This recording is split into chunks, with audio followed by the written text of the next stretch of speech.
Bonjour et bienvenue dans ce nouveau podcast vidéo consacré à l'acquisition de l'immobilier d'entreprise. Je suis Justine Parmentier, gérante du cabinet de gestion de patrimoine Athéna Patrimoine BFC.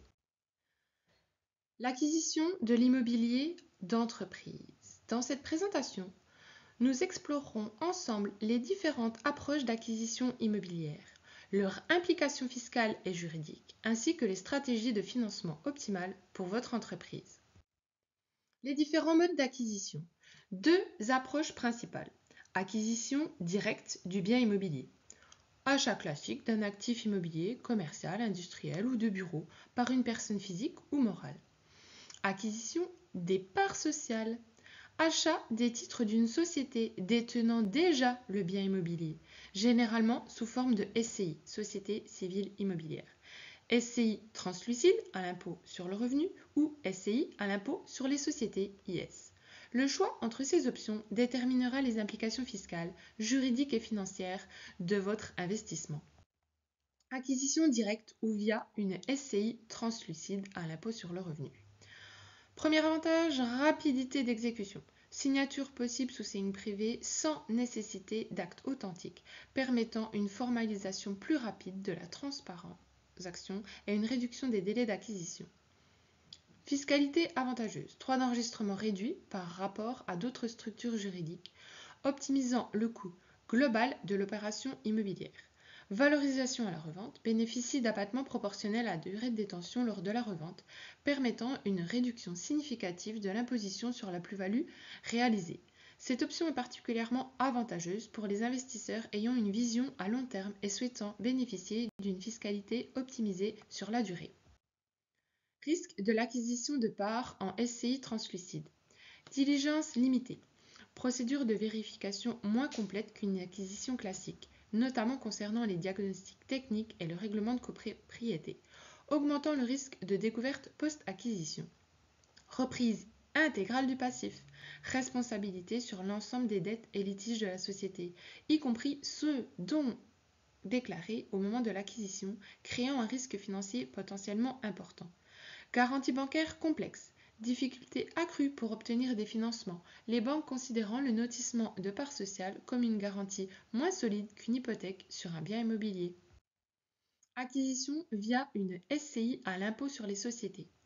Avantages distinctifs. Cette structure partage les avantages opérationnels de la SCI translucide, mais se distingue par son traitement fiscal spécifique.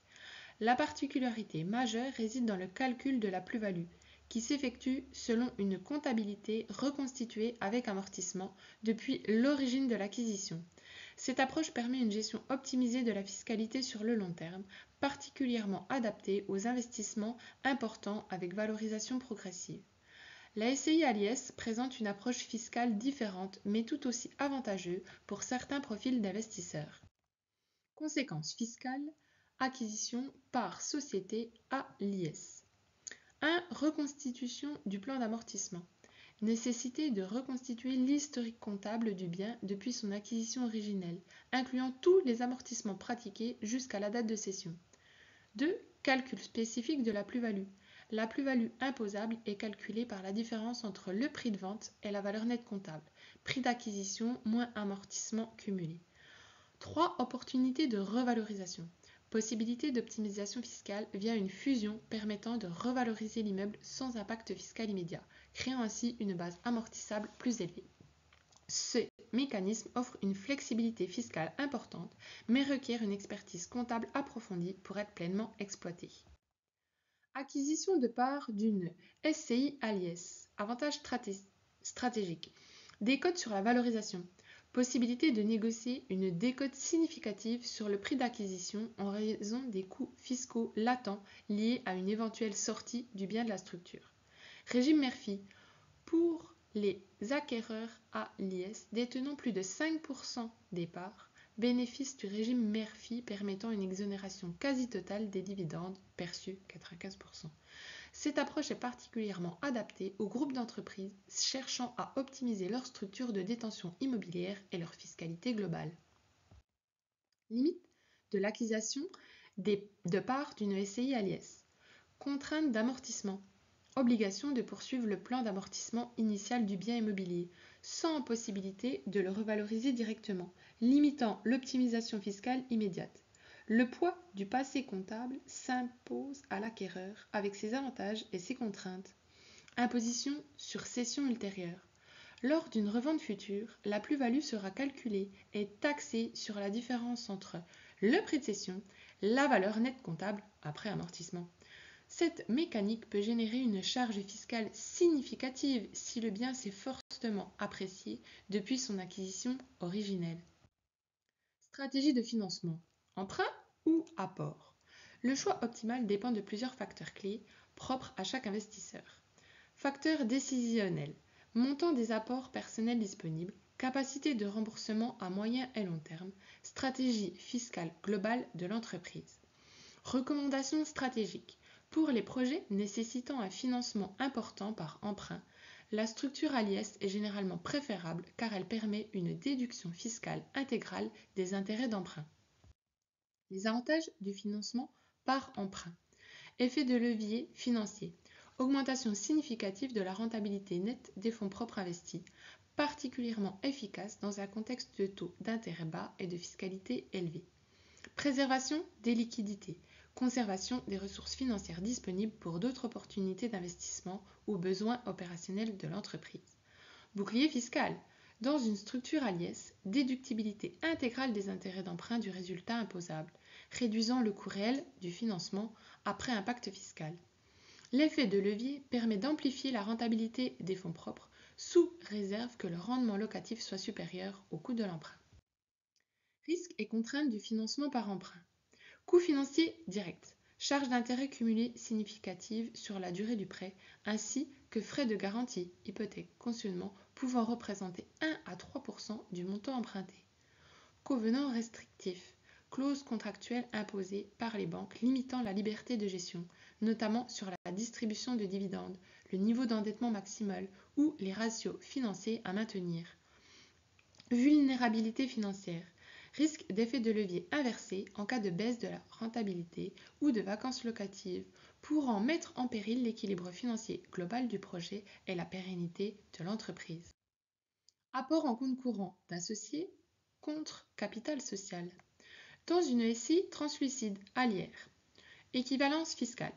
Dans une SCI soumise à l'impôt sur le revenu, il n'existe pas de différence significative sur le plan fiscal entre apport en compte courant d'associés, CCA, et apport en capital social. Transparence fiscale. Si la SCI translucide étant fiscalement transparente, les résultats sont imposés directement chez les associés, quelle que soit la nature juridique de leur apport dans la structure. Le choix entre ces deux options repose principalement sur des considérations juridiques plutôt que fiscales. Apport en compte courant dans une SCI à l'IS. Optimisation fiscale via le compte courant d'associés. Dans le cadre d'une SCI à l'IS, un impôt sur les sociétés, l'apport en compte courant d'associés présente des avantages fiscaux significatifs par rapport à l'apport en capital. Remboursement non fiscalisé. Les remboursements de compte courant ne sont pas considérés comme des revenus disponibles, contrairement aux distributions de dividendes prélevées sur le capital social. Neutralité à la cession. La présence d'un compte courant important n'impacte pas négativement la fiscalité lors de la cession ultérieure des parts sociales de la SCI. Différence juridique entre un compte courant d'associé et un capital social. La gouvernance, le compte courant d'associé n'octroie aucun droit de vote supplémentaire, ni pouvoir décisionnel dans la société, contrairement aux parts de capital qui déterminent la répartition du pouvoir. Perception bancaire. Les établissements financiers considèrent généralement le capital social comme plus sécurisant pour l'octroi de prêts, démontrant un engagement plus fort des associés dans le projet. Effet capitalisation. Le compte courant peut faciliter l'effet de capitalisation sous réserve que la société génère suffisamment de profits pour justifier cette stratégie auprès de l'administration fiscale. Attention, un déséquilibre trop important entre capital social faible et compte courant élevé peut être requalifié par l'administration fiscale comme un abus de droit dans certaines circonstances. Conclusion, c'est une stratégie sur mesure. Les facteurs clés de décision. Votre profil fiscal d'investisseur. Taux marginal d'imposition, régime des plus-values applicables, stratégie patrimoniale globale. Horizon d'investissement, durée de détention envisagée, projet de transmission, besoin de liquidité anticipé. Structure de financement, ratio optimal entre fonds propres et dettes, capacité d'endettement, coût du capital. L'acquisition immobilière d'entreprise nécessite une analyse préalable rigoureuse et personnalisée. Consultez-moi pour construire une stratégie adaptée à votre situation spécifique.